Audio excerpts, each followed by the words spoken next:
One of the issues that has certainly been a touchstone recently is the rising price of gasoline. That's something that the president has been dealing with. Newt Gingrich has come out with his campaign for how he plans to keep gas at $2.50 a gallon. What's your plan for tackling gas prices, and how do you plan to help the American voter?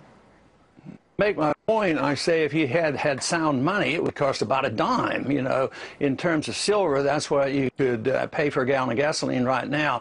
So it isn't the price of gasoline is going up as much as the value of the dollar is going down. But then again, the regulations and the lack of drilling and the lack of competition in production is one thing. So deregulation certainly would help. But that's half. You know, we all know about supply and demand of the product, but very few people talk about supply of the monetary unit, and that's one transaction.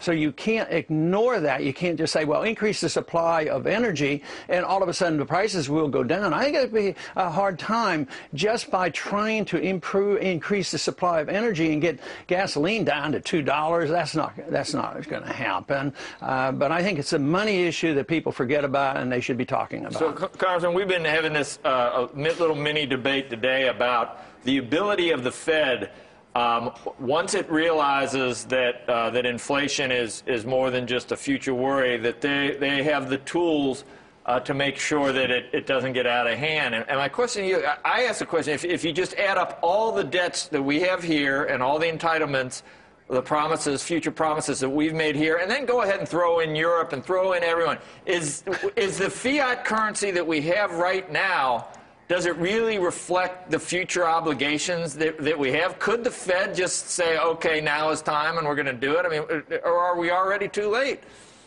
I think it's too late because we've made the commitment. The only thing holding it together is sort of an illusionary trust in the dollar because there's no place else to go, except some countries now are saying, well, it will end, so we better subtly move over and use gold and do other things in the Far East. You know, they're seriously talking about that, and even in the oil countries, they're talking about this. But for now, everything depends on the dollar. So if they come to a crisis where the prices go up and you need a Paul Volcker, you know, to do something, this would crash the economy. And of course, if you continue to do exactly what we're doing now, it crashes the economy. We're not there yet, but it will come.